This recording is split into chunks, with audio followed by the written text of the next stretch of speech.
And once you install this plug-and-play remote start kit for your Kia Soul, all you have to do is press the lock button twice with one small interval. Just like that.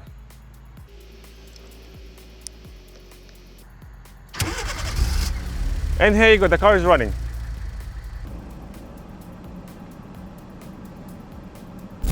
Hey guys, today I'm going to show you how to install MyKey Premium Remote Start. I'm going to be working on 2014 Kia Soul. It is suitable for 2014 to 2016 models. This is a second generation PS. This product is 100% plug and play, you don't need to cut any wires, and it works with your original key. This remote start is designed for regular key start. If you have a push button start in your system, then we have a different video for you, but for this specific model, we're going to be working with a traditional key ignition start. And now, let me show you how to install it.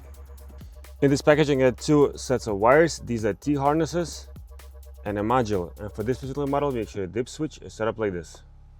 1, 2, 3, and 4 are down, and everything else is up. And if it's not preset, you can always do it yourself.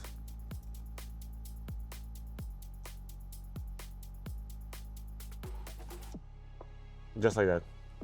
And for this installation, you're going to need a trim removal, 10mm wrench, and a regular Phillips screwdriver.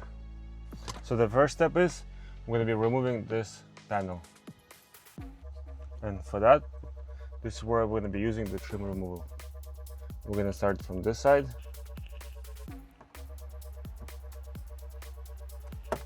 Get underneath. Push it all the way, push it in, and then twist the trim removal.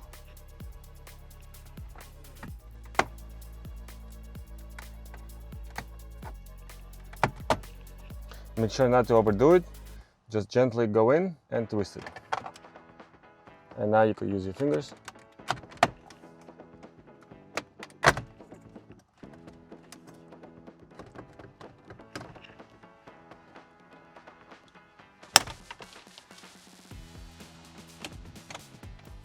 Just like that. And now we're going to be disconnecting these three connectors.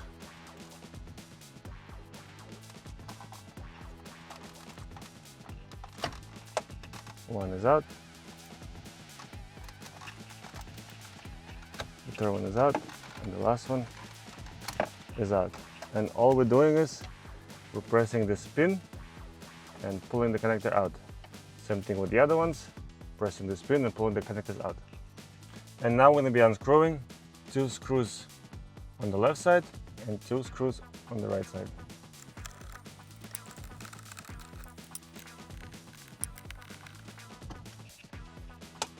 Now the 4 screws are out, we're going to gently pull this out. Just like that, and leave it hanging on the side. And now we'll get the location of this BCM right here. But before that, we're gonna have to unscrew 2 bolts. And now open your glove box, and we're gonna need to remove this panel right here. Just like that, nice and easy. And now we have the access to 2 bolts over here. And now we need to unscrew these 2 nuts.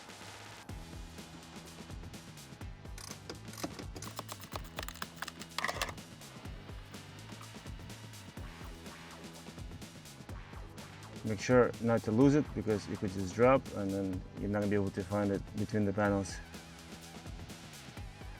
There you go, one is out.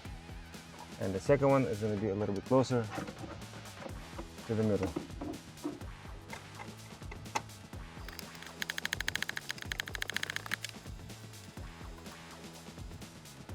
Again, be very careful, don't drop the nut.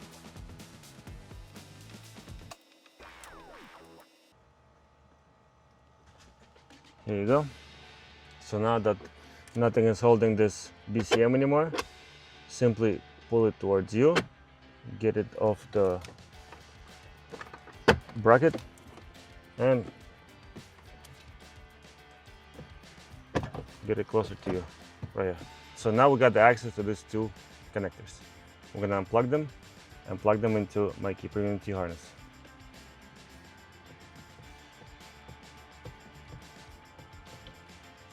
So all we're doing is we're pressing this pin and pulling the connector out.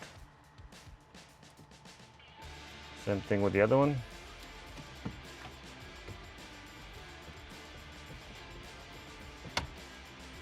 Nice and easy. And now we're connecting it to MyKey Premium T-harness.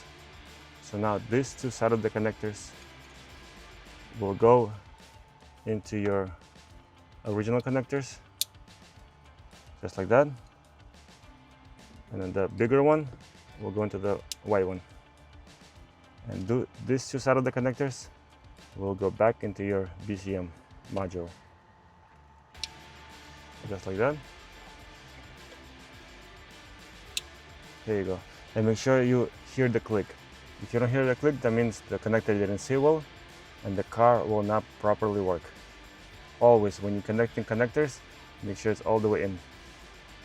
So now we'll want these two connectors, which goes into one.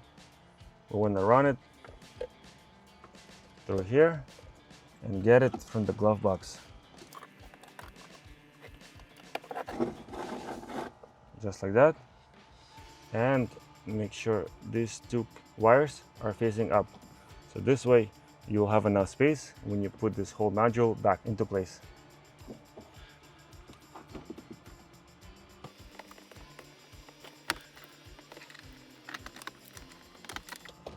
So just like that, when you do put it back into place, use the nuts to screw it in, but for now skip it. We have to test it first and then you could put everything back. So now we're going to be removing two panels, one on top and one on the bottom. And for the bottom one, there's 3 screws that are holding it. And to get access to the screws, we need to pull this wheel towards us and pop this panel up.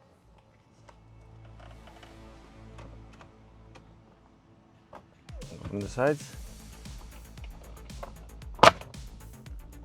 and the panel comes right off. So now we have the wheel is about to be locked, so I'm going to put the keys in the ignition.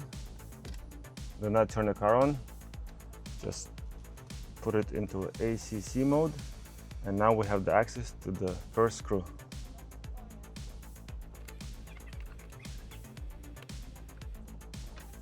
Here you go. And now from the bottom,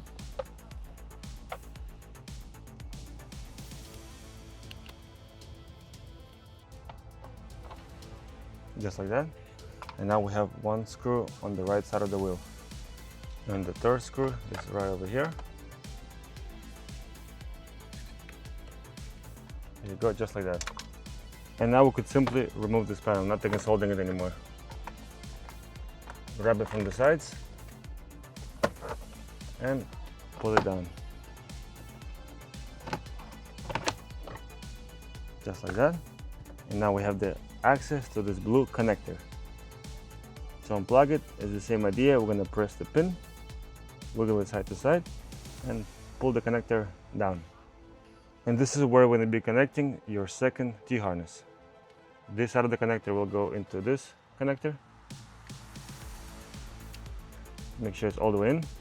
And the other side of the connector will go back into your key ignition plug.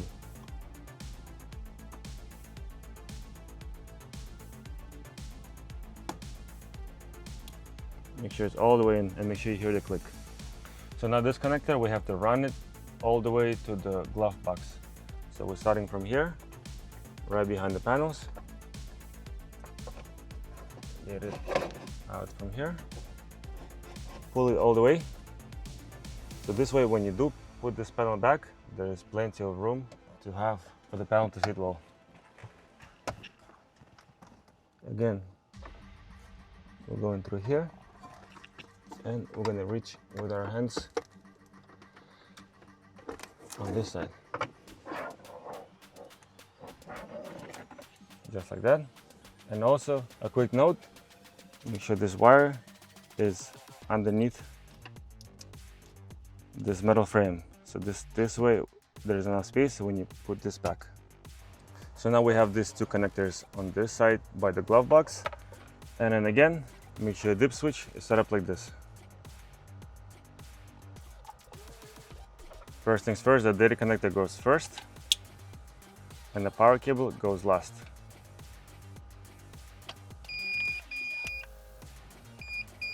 just like that.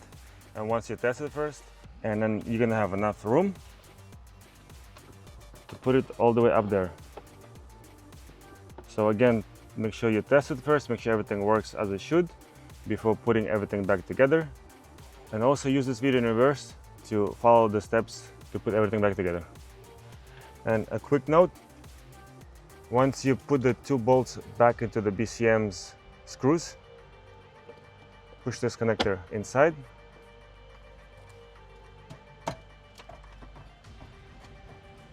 Put the radio unit back in here.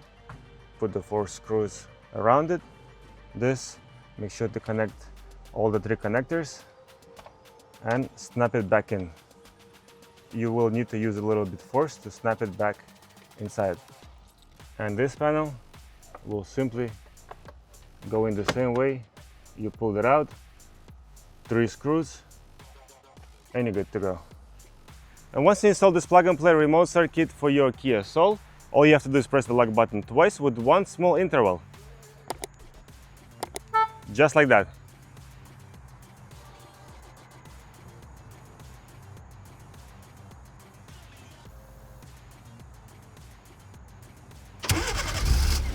And here you go, the car is running. And once inside the car is still running, and you won't be able to switch gears until you put the keys into ignition. Just like that, and you're good to go. And in case if it didn't work, here's a couple of things to follow. First thing, make sure all the doors are closed. If one of the doors is slightly opened or not fully closed, the remote start wouldn't work. Another thing is, make sure when you're pressing the lock button on your key fob to start the car, make sure you press it with the 1 small interval. Just like this. And if it still doesn't work, it's probably one of the connectors didn't sit well. So all you have to do is uninstall everything and then install it again following this video first. And make sure when you do install it, push every connector all the way in. And another thing to check is the dip switch on MyKey Premium module. Make sure your dip switch is set up correctly.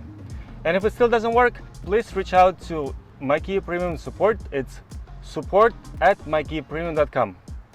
Guys, thank you so much for watching. I hope this video helped. Leave a comment down below if you installed this remote start kit in your Kia Soul.